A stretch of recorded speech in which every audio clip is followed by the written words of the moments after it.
Hai Bun, kali ini saya akan berbagi cerita tentang obat yang paling baik menurut saya untuk masalah pencernaan baby kita. Nah, sedikit cerita, jadi kemarin itu baby saya sempat mengalami yang namanya kolik. Kolik itu sih dari segi kesehatan berarti baby kita itu mengalami gas berlebih di dalam lambungnya. Hal ini bisa diakibatkan oleh beberapa hal seperti posisi menyusui yang tidak baik, pelekatan yang tidak sempurna, dan yang terutama adalah baby kita terlalu banyak menghirup gas dari mulutnya. Nah, jadi pada saat itu yang saya alami itu adalah baby saya itu makin rewel sekali. Saya pikir masalah growth spurt ya kan, namun ternyata tidak. Jadi saya melihat dia semakin sering menangis, kemudian dia muntah. Bukan gumo. Kalau gumo itu kan beda dia. Kalau gumo itu biasanya kan jumlahnya sedikit, tidak terlalu banyak. Namun kalau dia muntah, terlihat dari wajah si baby itu seperti kesakitan, seperti itu.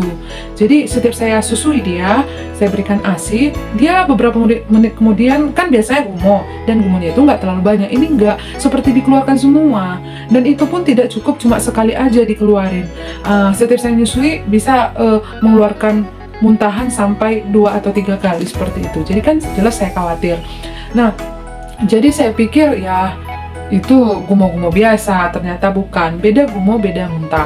Nah, jadi saya mengambil jalan untuk membawanya ke dokter. Namanya kan mami muda, belum tentu berpengalaman, belum banyak pengalaman tentang mengurus baby. Akhirnya supaya mencari aman, saya membawa baby saya ke dalam praktik dokter, khususnya DSA, dokter spesialis anak, dokter Elizabeth yang ada di Sidikala, dan dokter tersebut ya memberikan diagnosis bahwa baby saya mengalami kolik. Karena begitu diperiksa mulut, perutnya, dia dibiarkan aja gitu, dia nangis seperti kayak teriak-teriak gitu.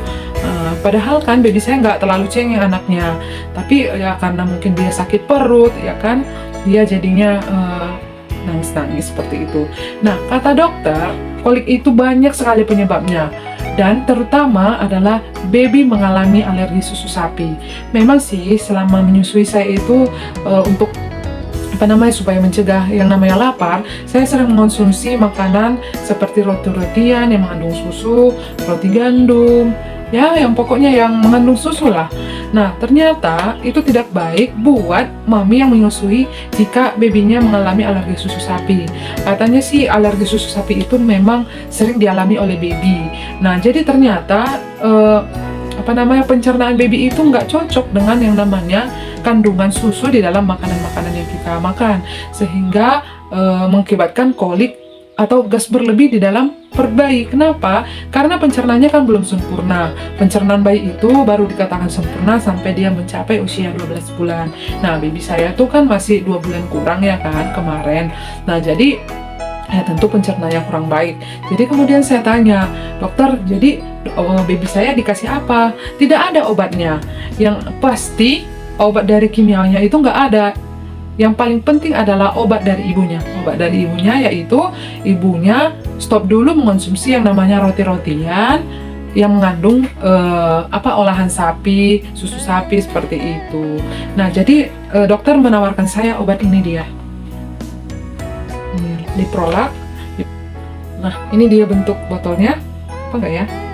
Nah, ini dia direkomendasikan untuk 4 tetes sekali penggunaan di jam yang sama. Katanya ini adalah bakteri baik yang baik untuk kesehatan pencernaan anak. Jadi untuk obat mencret dan lain-lain itu tidak ada. Hanya diberikan saja yang namanya bakteri baik ke dalam pencernaan bayi supaya mencerna atau mungkin menganalisir makanan-makanan yang kurang sehat mungkin yang dikonsumsi oleh si baby ya kan. Dan memang puji Tuhan feses baby saya itu sudah semakin mengeras dengan pemberian ini. Jadi menurut saya ini rekomendasi yang baik untuk ibu yang babynya mengalami kolik. Nah, ciri-ciri diare menurut saya, memang baby saya itu memang kan ASI, dan katanya sih kan normal untuk baby yang menyusui bahwa fesesnya cair. Cuma saya bingungnya kok agak berbau.